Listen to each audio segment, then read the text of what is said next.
युक्तेश्वर गिरी जी के। सब लोग कश्मीर जाना चाहते थे और खासकर योगानंद जी कश्मीर जाने के लिए बहुत आतुर थे, लेकिन गुरुदेव की तरफ से आज्ञा नहीं थी। गुरुदेव स्पष्ट कह रहे थे कि वहाँ जाकर तुम्हें कुछ भी नहीं मिलेगा, लेकिन वो नहीं माने। उन्होंने बोला कि मेरा एक मित्र है, वो पिछले 2-3 साल से हर बार कह रहा है कि चलेंगे चलेंगे, मैं उससे बात कर लेता हूँ। और वो उसके पास गए, जब उससे पूछा तो उसने कुछ जवाब ही नहीं दिया, जबकि वो लड़का कश्मीर जाने के लिए हमेशा कहता रहता था योगानंद जी को। अचानक उस मित्र का मना कर देना उनको बहुत अजीब लगा।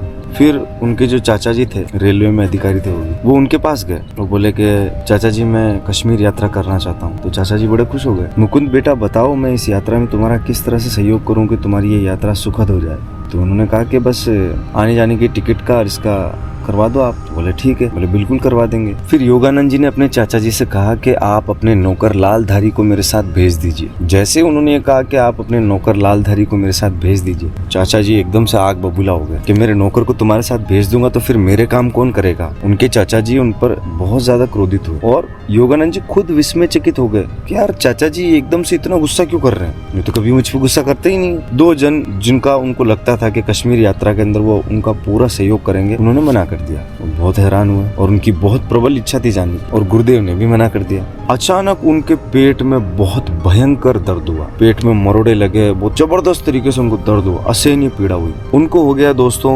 एशियाटिक कॉलेरा, एक बीमारी होती है जो बहुत रेयर होती है। उनको अचानक एशियाटिक कॉलेरा हो गया और उनके पेट में भयंकर दर्द होने लगा। उस बीमारी एशियाटिक कॉलेरा से उनके पेट में इतना ज्यादा दर्द हुआ, इतनी असहनीय पीड़ा उनको हुई कि वो दर्द से चीखते हुए अपने गुरुदेव के चरणों में गिर गए और बोले कि गुरुदेव मैं अपना जीवन आपके चरणों में समर्पित करता हूँ। उनको उस वक्त लग रहा था कि उनका शरीर जो है छूट जाएगा, यानी कि वो मर जाएंगे, इतना भयंकर उनको दर्द हो रहा था। लेकिन गुरुदेव ने उनको अपने गोद में लिटाया, उनके सर पे अपना हाथ फेरा।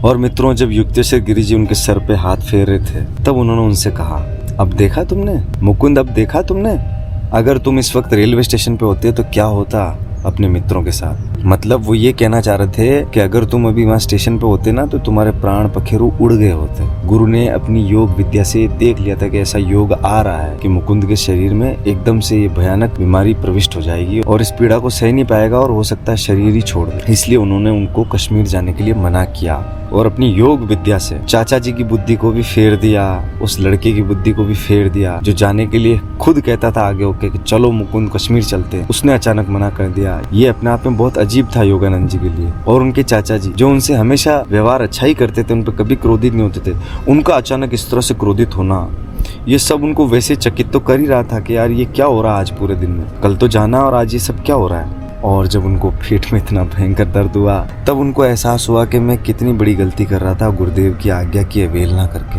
मित्रों, योगानंद जी के गुरु युक्तेश्वर गिरी जी कभी अपने सामाजिक दायित्वों को निभाने से नहीं चूकते थे। उन्होंने तुरंत प्रभाव से डॉक्टर को बुला लिया, लेकिन दर्द से तड़पते हुए योगानंद जी ने गुरुदेव से कहा कि गुरुदेव मुझे सिर्फ आप ही ठीक कर सकते हैं, मैं किसी भी डॉक्टर की शक्ति से परे जा चुका हूँ, डॉक्टर मेरा इलाज नहीं कर सकते। लेकिन योगानंद जी के गुरुदेव ने कहा कि मेरे बच्चे तुम चिंता मत करो, ईश्वर की कृपा तुम पर कार्य कर रही है और जब डॉक्टर आएगा तो तुम उसे इस अवस्था में नहीं मिलोगे, तुम एकदम ठीक हो चुके हो। अपने गुरुदेव के ये वचन सुनकर योगानंद जी की तीव्र वेदना अचानक शांत हो गई।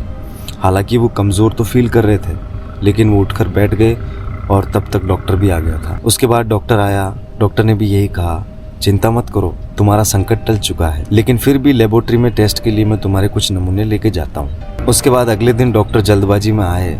उन्होंने देखा कि योगानंद जी एकदम स्वस्थ होकर बड़े आनंद के साथ बैठे हैं और अपने मित्रों के साथ गपशप कर रहे हैं। डॉक्टर उनके पास आए, उनकी पीठ थपथपाई और उनसे कहा, अच्छा तुम तो इस तरह अपने मित्रों के साथ गपशप कर रहे हो जैसे मृत्यु तुम्हारे पास फटकी भी ना हो। फिर उसके बाद डॉक्टर ने उनसे कहा कि तुम्हारे नमूनों की जाँच कर कर मुझे पता चला कि तुम्हें एशियाटिक कॉलेरा हो गया था, जो कि अपने आप में बहुत ही रेयर बीमारी है और घातक भी है अगर इलाज न मिले समय पर। नमूनों की जांच करने के पश्चात जब मैंने पाया कि तुम्हें एशियाटिक कॉलेरा हो गया है तो मुझे तुम्हारे जीवन की आशा बहुत कम नजर आ रही थी। मुझे नहीं लग रहा था कि तुम बच पाओगे, लेकिन तुम्हें जीवित देखकर मैं एक ही बात कहना चाहूंगा, तुम बहुत भाग्यवान हो बच्चे, जो तुम्हें रोग निवारण जैसी दैवीय शक्ति से संपन्न गुरु मिले, जिन्होंने तुम्हें स्वस्थ कर दिया और तुम अभी मेरे सामने जीवित हो। मुझे इस बात में पूरा विश्वास हो गया है कि तुम्हारे गुरु कोई साधारण गुरु नहीं है, बल्कि अतिशय असाधारण गुरु हैं और दिव्य भी।